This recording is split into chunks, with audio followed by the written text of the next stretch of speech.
This is lecture 2C, and we're going to talk about acid-base titrations. Whenever you perform a titration between an acid and a base, acid-base titrations always use either a strong base, if you want to completely neutralize an unknown acid, or a strong acid to completely neutralize an unknown base. And the reason for that is because strong acids or bases react to completion, and a titration reaction is one in which you want the reaction to go to completion. The glassware used in a titration is an Erlenmeyer flask and a burette. One of the two components is placed in the flask, the other in the burette. If we have some unknown acid that we're trying to determine maybe its molarity, we can place it into the flask below. And because that's an acid, we're going to titrate it with a base, and we would want to make the base a strong base, something like sodium hydroxide, which would dissociate into sodium ions and hydroxide ions. This way, the hydroxide ions can react to completion because NaOH is a strong base. So what happens during a titration is you make sure that the moles of base that are added to the flask at the bottom equal the moles of acid that are in the flask. If you add equal amounts, then the acid has been neutralized. Now, what happens to the acid when it becomes neutralized? Neutralization turns acid molecules into their conjugate bases. How does that reaction occur? If you take one HA acid molecule that's in the flask, drop a hydroxide into it, hydroxide, strong base, is going to react completely. It's not an equilibrium reaction. The hydroxide will bump into the HA. The hydroxide, being a base, will pull the hydrogen off of it. It'll create A- and H2O. So therefore, when an acid molecule gets neutralized, it's converted into its conjugate base, which is A-. So in our particular picture on the right side, our flask has 4 acid molecules in it. If you're going to neutralize that acid, you need to have 4 hydroxides to do that. So if you drip 1 hydroxide in there, it will neutralize one of the acid molecules, converting it into its conjugate base A-. If you drip a second hydroxide in there, it'll convert another HA into its conjugate base A-.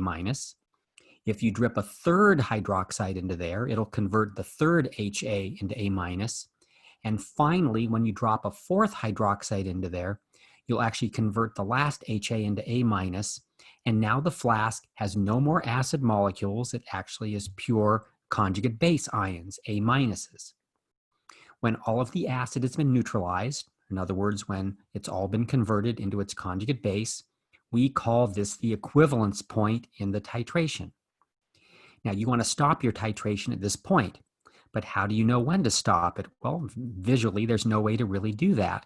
And so what we do is we add another component to the flask below before we start the titration, and that flask is called an indicator. An indicator is an organic molecule that can be used to signal when all of the acid has been neutralized. And here's how it works. An indicator itself is actually an acid molecule. I'm going to indicate one indicator molecule as HIND.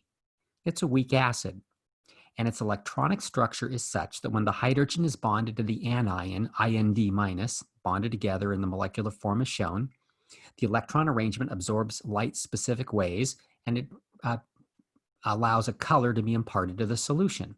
Sometimes it's yellow color, orange, or sometimes there's no color at all. But if you pull that hydrogen ion off of the indicator molecule and just have the IND- anion, the conjugate base, present, the electronic arrangement of that ion now changes. It absorbs different wavelengths of light, and the IND- ion presents a different color, and all of a sudden the solution changes color. So if you want this solution to change color, we're going to need to add one more hydroxide ion to the flask. If we do, it'll pull the hydrogen off of the indicator molecule, freeing up IND- ions, and the IND- ions will impart a color to the flask, and you stop the titration. Now, if you notice what we've done, we've actually added one hydroxide too many. So anytime you use an indicator in a titration, you actually will go over past the equivalence point just a little bit. But we try to use a very, very, very small amount of indicator, so that amount of error that we're introducing is very small. But otherwise, we have no way to tell when we've reached the equivalence point. That's how it's usually done. Now, a titration is usually used for quantitative work.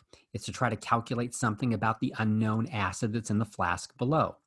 Maybe something like this. Let's say we had 20.0 milliliters of an HA solution in our flask below, and it is titrated with a 0.400 molar sodium hydroxide solution. This sentence here, do you recognize the grammatical error there? Yeah. I have is in the equation. That word is matches up with the word solution. Solution is titrated, seems correct, but solution is not the noun in the sentence. Solution is the object of the prepositional phrase of an HA solution. What's the actual noun in the sentence? It's milliliters. 20 milliliters are titrated with a 0.400 molar NaOH solution. Common grammatical error, people agreeing the verb in a sentence with the object of a prepositional phrase as opposed to agreeing it with the actual noun in the sentence. But now that we have our grammar right, let's see what we can do with this titration. If we actually add a bunch of the 0.400 molar sodium hydroxide to the acid and there's an indicator present, let's see if we can calculate the molarity of the HA solution if 50.0 milliliters of the sodium hydroxide solution are needed to reach the equivalence point. So this is a reaction that goes to completion because sodium hydroxide is a strong base. And so it's a stoichiometric calculation because the strong base goes to completion. So the titration reaction is the NaOH reacting with the HA. And when you have two compounds interacting with each other, you imagine they're going to switch partners. And when it's an acid-base reaction, the hydroxide in the base combines with the hydrogen in the acid to form a stable molecule water, and that's what drives the chemical reaction. So H2O is formed, and then you have the salt created, NaA. This is the balanced equation. So stoichiometrically, what we do is if we've measured 50 milliliters of the sodium hydroxide were needed to reach the equivalence point, I write down under my sodium hydroxide, it was 50.0 milliliters, and I know its molarity was 0.400. What could I possibly do with those two bits of data? I could calculate how many moles of sodium hydroxide needed to react with the HA. I want to know what the molarity of HA is, and they've given me one little bit of information. They've said we started with 20.0 milliliters of solution. Now, how do we do this? The ratio in the balanced equation is what's important. It's a 1-to-1 ratio. So if I can figure out how many moles of sodium hydroxide I had to dribble into the flask to reach the equivalence point, that will have to equal the number of moles of HA that were actually in the flask. So we calculate the number of moles of the sodium hydroxide by multiplying molarity times volume. If we do that, the volume units of liters will cancel out, and we will now calculate how many moles of sodium hydroxide we added to the flask. And because it's a 1-to-1 ratio, if I multiply this moles of NaOH by that 1-to-1 ratio in the balanced equation, with sodium hydroxide on the bottom to cancel out and HA on the top, the moles of NaOH cancel out, and I've now calculated how many moles of HA must have been in the flask. That's the reason we do a titration. Now, if you want the answer in molarity, and I have moles now, molarity is moles divided by liters. So what was the molarity of the original HA solution? It must have been the number of moles I have right now divided by the volume, and its original volume was 20 milliliters or 0.0200 liters. So I'm just going to multiply it by 1 over that to give me the units of moles per liter. So we've calculated what the molarity of the HA solution must have been from the titration. It turned out to be 1.00 molar. That's a typical stoichiometric calculation. You would have no doubt done things like that in Chem 1A. Chem 1B now, we're not going to be dealing too much with stoichiometry. We're going to be dealing with equilibrium, and let me show you what we're going to do with our titration. I want to calculate, here in part B, the pH of the 1.00 molar HA solution before the titration starts if we know the Ka of HA is 1.0 times 10 to the minus 5th. So let me draw a picture of where we are. At the beginning of the titration, we have our flask that just has the HA in it, and all the sodium hydroxide still up there in the burette hasn't been dripped in yet. How do we calculate the pH of this solution? The solution is a weak acid. Where does the pH come from a weak acid? Well, weak acids slightly ionize, and then they reach equilibrium. So this is an equilibrium calculation, not a stoichiometric calculation. So the pH of a weak acid, which is in equilibrium, it's an equilibrium calculation, and it's determined from an ice table for the ionization reaction that the weak acid undergoes. In my picture on the right, I just have 4 HA molecules in the flask, but there's going to be some very small percentage of them that bump into water molecules and create some hydronium ions. And that equilibrium amount of hydronium ions we can determine from the Ka and an ice table. But we have to write the reaction that is corresponding to the Ka value, which means the reaction of HA with water. So if I write that reaction, HA plus water, this is what happens to a small extent. The HA gives its hydrogen ion to a few water molecules, creating hydroniums and A minuses, and then the reverse reaction starts to occur, and then we reach an equilibrium. And if this is a weak acid, the equilibrium has mostly HAs in it, and not very many hydroniums and A minuses. We can algebraically determine how many hydronium ions and A minuses there are from an ice table. The original molarity of the HA was 1.00, and we don't have any hydroniums or any A minuses before it undergoes any ionization. Because it's a weak acid, we don't know how much ionizes, so we're going to call that X. And if X molarity of the HA ionizes, because it's a 1-to-1-to-1 ratio, you'll form X molarity of hydronium and X molarity of A minus. Adding the columns, we'll now have the algebraic equilibrium molarities of all the species in that flask. 1.00 minus X molar of HA, X molar of hydronium, and then X molar of A minus. These equilibrium molarities are related to each other, products divided by reactants, to the equilibrium constant for this reaction, which is called the Ka. So the Ka expression is products over reactants, molarity of hydroniums, times molarity of A minus, divided by molarity of HA. If we plug in the Ka value of 1.0 times 10 to the minus fifth and put in the equilibrium molarities, we can assume the X in the denominator is going to be a small number and ignore it. Makes it an easy calculation to do. We can solve for X, and X comes out to two significant figures, 3.2 times 10 to the minus third molar. X stood for the hydronium ion concentration, so if we just take the negative log of this number, that's going to be the pH. And to two significant figures, the pH comes out 2.50. So an equilibrium calculation can allow us to figure out what the pH of the titration is before we even start it. Here comes some interesting questions now. What's going to be the pH of the solution after you add 10.0 milliliters of the sodium hydroxide? If you recall, it took 50 milliliters to get to the equivalence point.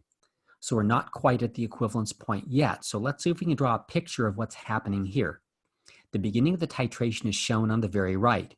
If we go to the equivalence point, the flask at the bottom would be all A minuses. So if we're not quite at the equivalence point, that means we'll still have some HAs, and some of them will be converted into A minuses. So let's say we drip in one hydroxide. It turns one of the HAs into A minus. So the solution here in the middle of the titration would actually have a combination of HAs and A minuses in it. So whenever you're in the middle of a titration, the solution will always contain both the original weak acid and then some of its conjugate base. What type of solution is this? This is a buffer solution. When you started the titration, it's not a buffer solution. It's pure HA. When you get to the equivalence point, it's not a buffer solution. The entire flask has been converted into A minus. But if you're between the start and the end of the titration, the solution has to have a combination of significant amounts of HA, the weak acid, and A minus, the conjugate base. So these are buffer solutions. And if we want to calculate the pH of this solution in the flask, this is going to be a buffer calculation. And the first thing we do if we're actually mixing volumes together, and in this case, we're mixing 20 milliliters of the HA solution with 10 milliliters of the NaOH solution, is you calculate the moles of all the species present. And where do we go from that? Then we use the Hasselhoff equation to calculate the pH of a buffer solution. So first, the moles of the different components. The molarity of the HA was 1.00 moles per liter. There were 20 milliliters of it, so 0.0200 liters. Liters cancel out, so our flask at the bottom has 0.0200 moles of HA in it.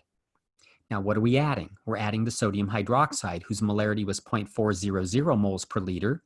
At this point, we've added 10 milliliters, but you could do this calculation for any amount of sodium hydroxide. 3 milliliters, 9 milliliters, 10, 27, 42. So we're just doing the point where it's 10 milliliters. So you just multiply by the volume that was used. Liters cancel out. This is how many moles of sodium hydroxide went into the flask.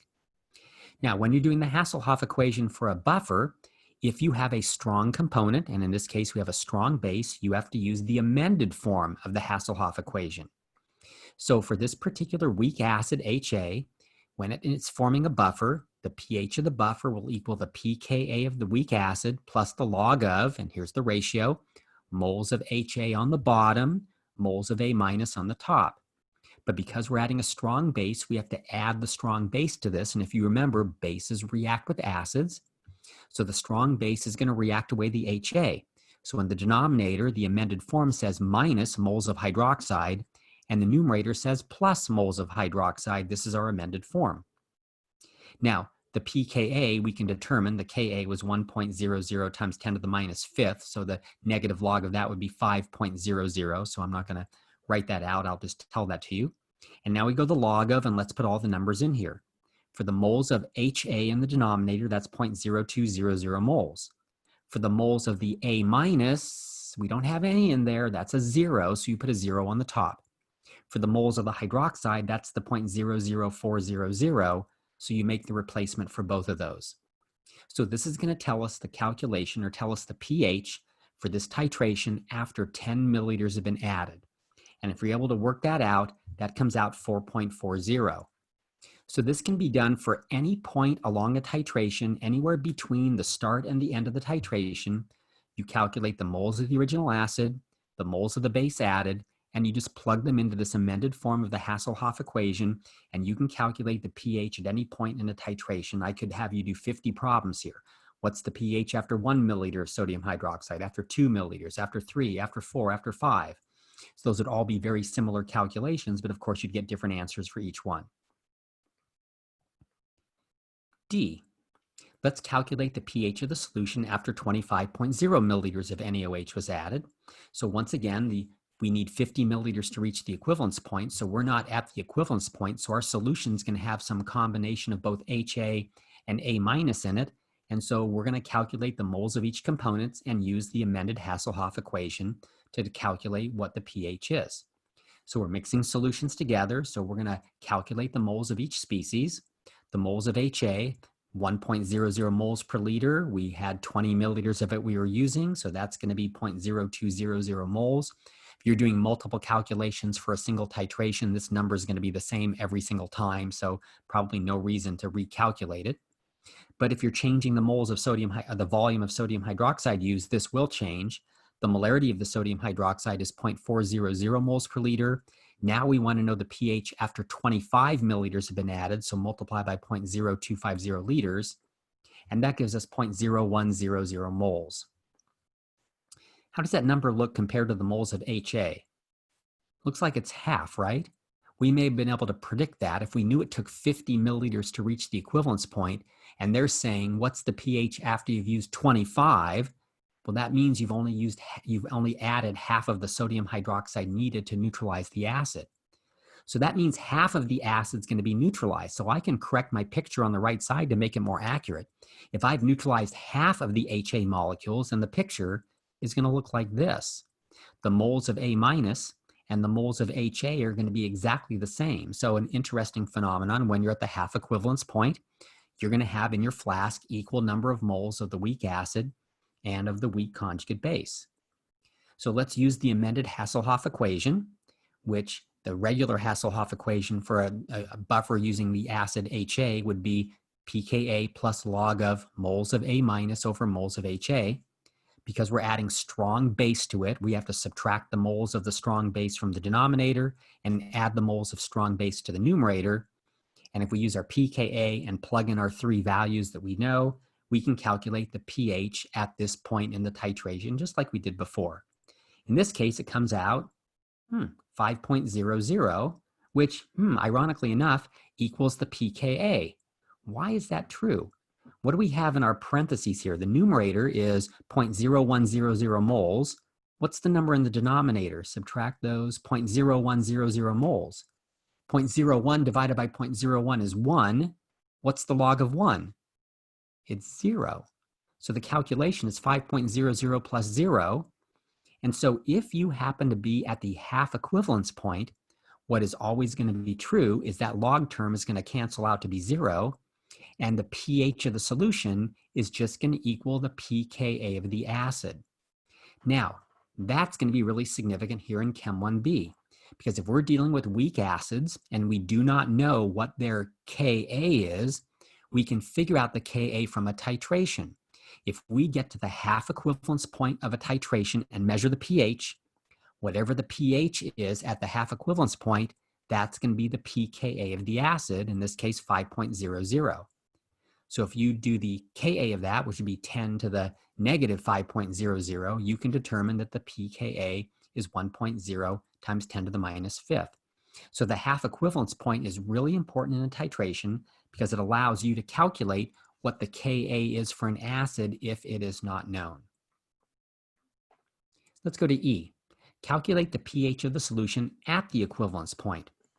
So we calculated earlier today that it took 50 milliliters to reach the equivalence point, so that's important to remember. If it took 50 milliliters of base to get to the equivalence point, then we can now calculate all the moles of all the species in here. Once again, the HA is not going to be any different. It was 1 molar. We started with 20 milliliters of it. It's going to be 0.0200 moles of HA. But now knowing that we use 50 milliliters of base to get to the equivalence point, and the question is, what's the pH at the equivalence point? We'll take the molarity of the hydroxide solution, multiply by the volume, and we'll get the number of moles of hydroxide added. And this should probably be no surprise either. Notice what these numbers are. They're exactly equal. That's why it's called the equivalence point. It's the point where you've added just enough of the strong base to exactly equal the moles of the HA. And if that happens then, because there's just enough hydroxides to react all the HAs, that means all the HAs get converted into A minus. So my picture now at the right is an accurate representation of what the flask looks like at this point in the titration. At the equivalence point, the solution only contains the weak conjugate base. So when you get to the equivalence point of the titration, can't use the Hasselhoff equation to calculate its pH because it's not a buffer anymore. So the solution was not a buffer at the beginning of the titration when it was pure HA. It's not a buffer at the end of the titration where it's pure A minus. It's only a buffer in the intermediate milliliters of the entire titration. So we have a solution now that only has a weak base in it. And the question is, what is the pH? So we have to remember, how do you get the pH of just a weak base solution? Well, how much weak base is in there? If we had 0.0200 moles of HA to start, and it all gets converted into A minus, it's got to be the same number. So by inspection, we can go, well, I know there's 0.0200 moles of A minus, which is our weak base. If we know how much weak base there is in the solution, then we can calculate its pH from an ice table, because weak bases, like weak acids, will react with water. They'll reach an equilibrium, and there'll be an equilibrium constant that we can relate those equilibrium values to. It's just this is now for a base instead of an acid. So the pH of a weak base is determined from an ice table for the reaction of that weak base with water. And that's called its Kb reaction because it's acting as a base. Now, if we're going to do this, we have to know the Kb for A minus, and it wasn't given.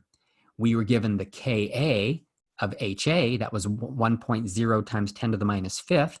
So if we know the Ka for HA, how do we get the Kb for its conjugate base A minus? Well, that comes from the relationship Ka times Kb equals Kw.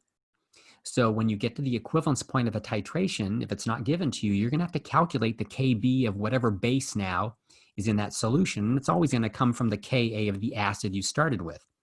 So the Kb of the conjugate base will be Kw divided by Ka. 1.00 times 10 to the minus 14th divided by 1.0 times 10 to the minus 5th. And that comes out 1.0 times 10 to the minus 9th. So we now have the Kb for the base that's in our flask. We have to now write the reaction for what a weak base does. And you got to know your Bronsted acid-base reactions. Acids react with water to form hydroniums.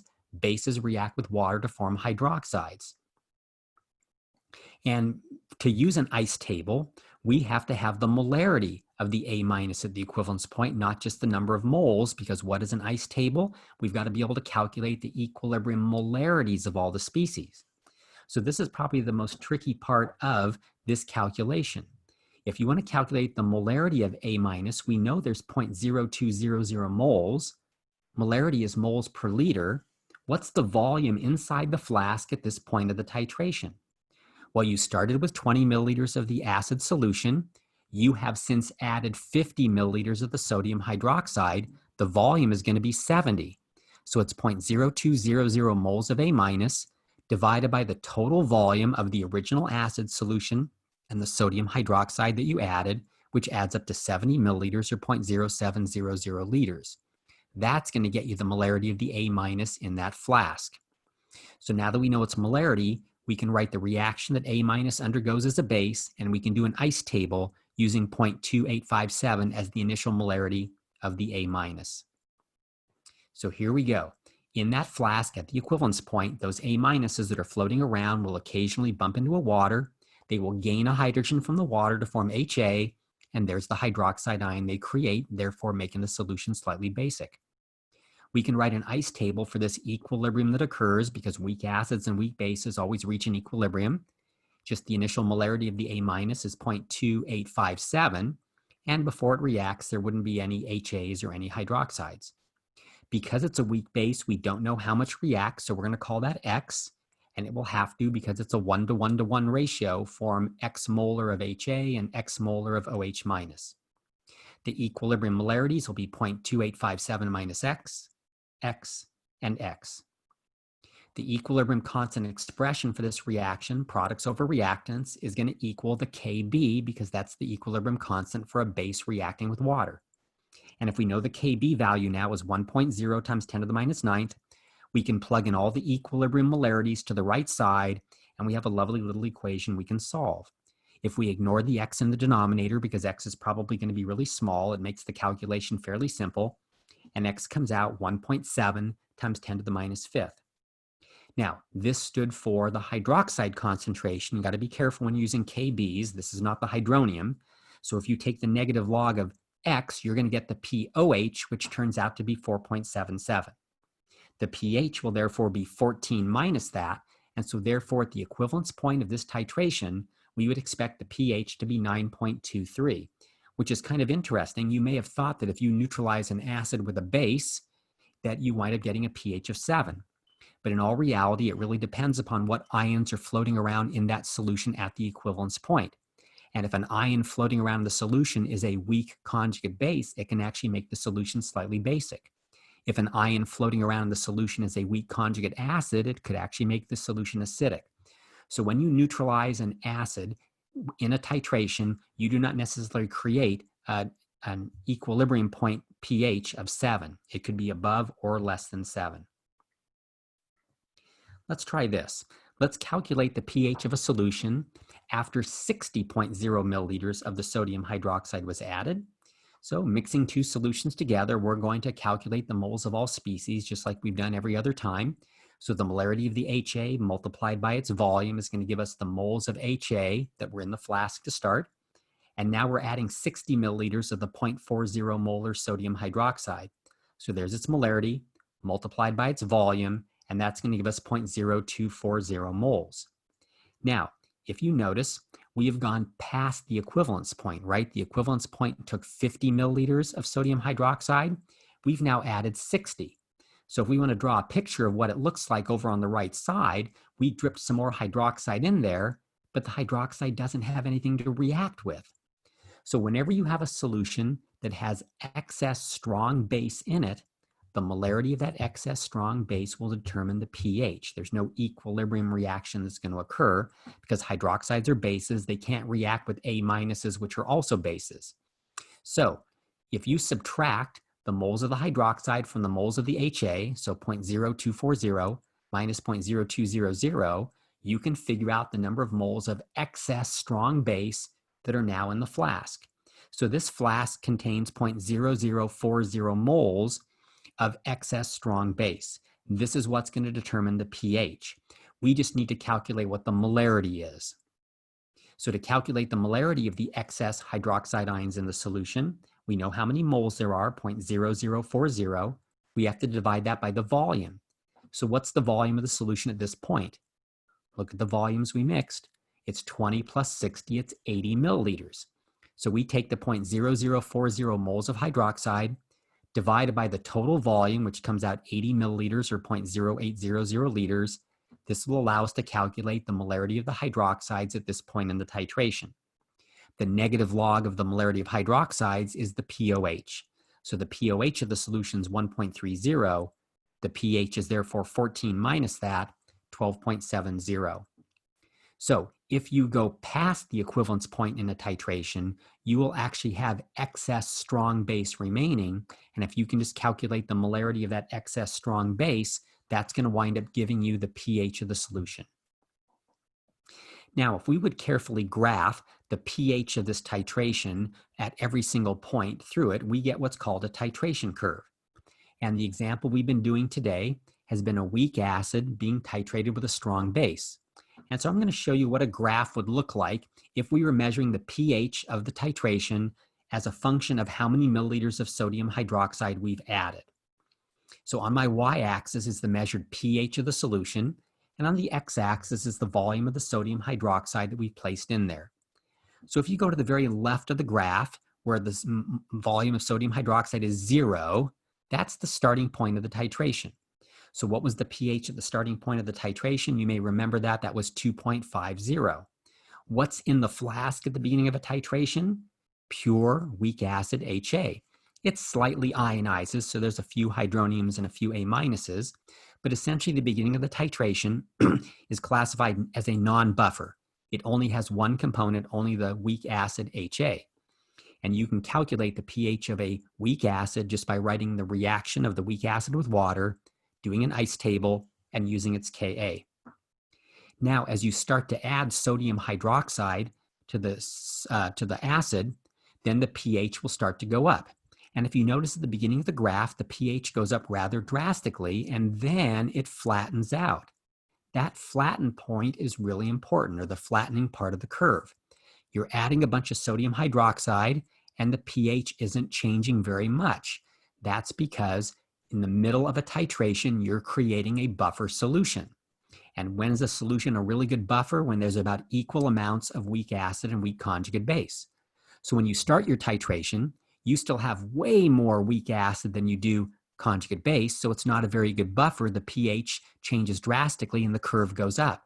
But as you start building up a bunch of A minuses compared to the amount of HAs, the curve flattens. So right in the middle of the titration, you have a really good buffering region. So right here is the halfway point in the titration. How do I know that? Because we calculated earlier that it took 50 milliliters to reach the equivalence point. So if you see where the 50 milliliter mark is, that's sort of showing us where the end of the titration is. So 25 milliliters would be the halfway point. So if I want to draw a picture of what the flask looks like at this time, over on the right, at the half equivalence point, that's when we've neutralized half of our acid. So it's a half acid neutralization. So we have, instead of 4 HAs, we have 2 HAs and 2 A minuses. And the significance of that point is if you can measure the pH at the half equivalence point, that pH exactly equals the pKa of the acid. And if you look at the graph at 25 milliliters and read over to the left, it says pH is 5. That means the pKa of this weak acid must be 5 as well. Now, as we move towards 50 milliliters, the pH continues to go up, and when we get near the equivalence point, this is when the solution's hardly a buffer anymore and the pH changes very drastically, and the equivalence point is right about here on our graph. So notice there's a very quick change in pH with really small amounts of sodium hydroxide when you get to the equivalence point. What's in the flask at the equivalence point? Well, this is when you've neutralized all of the acid. So if we correct our picture on the very right, the equivalence point is where all the acid molecules have been neutralized. They've all been turned into A minuses. So this is a flask that contains pure A minus, and its pH is up there around 9 point something, which we had calculated earlier. Okay, so we have a pH that's basic. You will find that anytime you have a weak acid titrating with a strong base, you're always going to get an equivalence point pH greater than 7. And that's because the salt that's produced contains a weak base. Let's look at the reaction in the titration one more time. Sodium hydroxide reacted with HA to form NaA and H2O. It's really a water solution of NaA at the equivalence point. Now, what's sodium? Sodium is the conjugate acid of sodium hydroxide. And if sodium hydroxide is a strong base, then the sodium ion is a non-acid. So the sodium ions don't do anything. But what's A minus? A minus is the conjugate base of HA. And if HA is a weak acid, A minus is a weak conjugate base. So therefore, our equivalence point solution has a weak base in it. That's what makes the solution basic, and that's why it's higher than 7.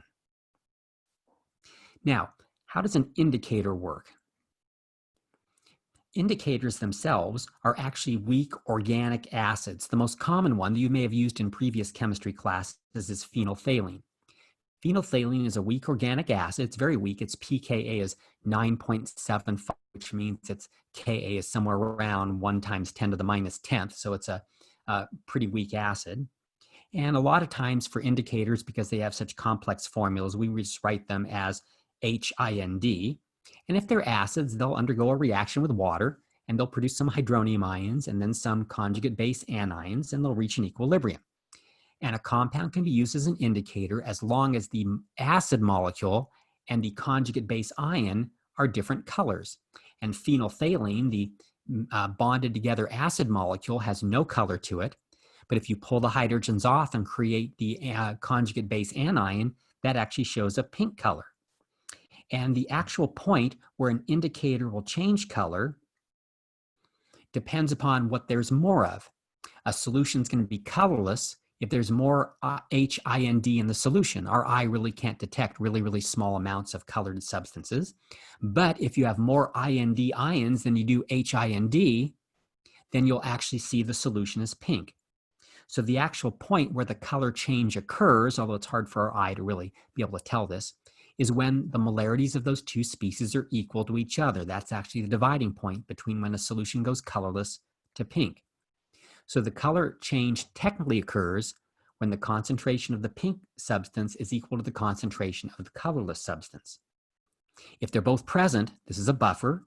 So let's apply the Hasselhoff equation to this. So the pH of this solution will equal the pKa, which we know, 9.75, plus the log of the concentration of the conjugate base over the concentration of the acid. So what pH does it change color? It happens when those two concentrations are equal. So if that fraction, the numerator and denominator are equal, that means the fraction is 1, the log of 1 is 0. That means the pH of the color change occurs when the pH equals the pKa. So if the pKa is 9.75, that's the pH that phenolphthalein changes color. It's colorless all the way up to 9.75, and when you go above 9.75, it turns pink. So it'll change color at that particular pH. So phenolphthalein is a good indicator to use anytime you're doing a titration between a strong acid and a weak base, because we know the equivalence point pH is going to be above 7. So it's a good for titrations in which the equivalence point pH is slightly basic, and almost all the titrations you've done before in chemistry have always been a weak acid with a strong base, and so phenolphthalein has been a really good choice as an indicator for that. Now, what if we do a titration between a strong acid and a strong base? Let's take a look at that titration curve and compare it to the one that we just saw. So if we do a titration between a strong acid and a strong base, the titration curve will have the same general shape. That's a sinusoidal shape. It looks like the letter S. All titration curves will look like that. But if it's a strong acid with a strong base, a couple of differences. If you're dealing with acids that have the same molarity, maybe we're doing 1 molar of a weak acid or 1 molar of a strong acid. If you have 1 molar of a strong acid, the pH is actually going to be lower.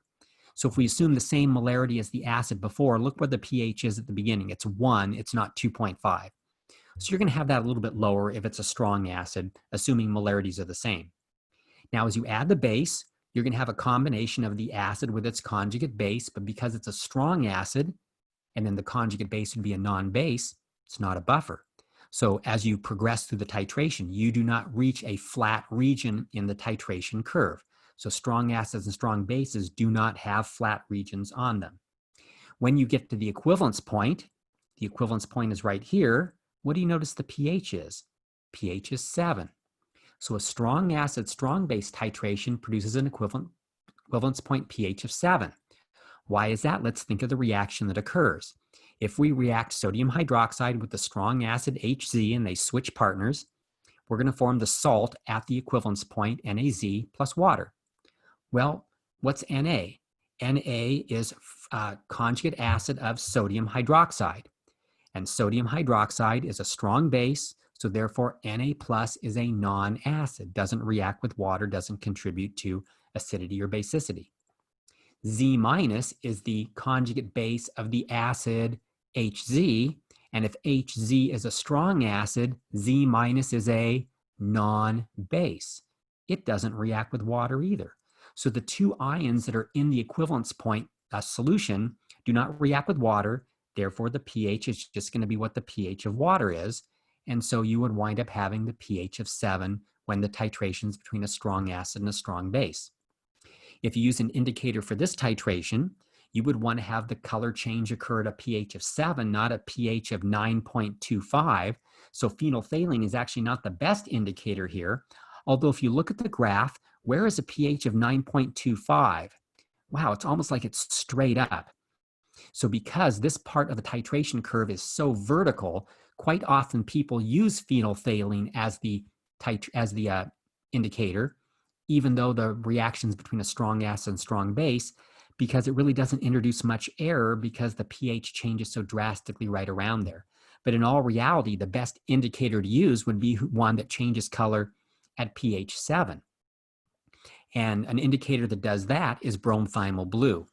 And back when I taught at other schools, when we would do titrations between strong acids and strong bases, I would not have my students use phenolphthalein. I would have them use the indicator bromethymol blue. Bromethymol blue has a pKa of 7, so it changes color at 7. And the really cool thing about bromethymol blue is it's yellow in an acidic solution, and it's blue in a basic solution. And if you're good at titrations, if you can get right to the equivalence point, the color will not be blue, and it'll not be yellow, it'll be green, and you can really see your skills as a chemist.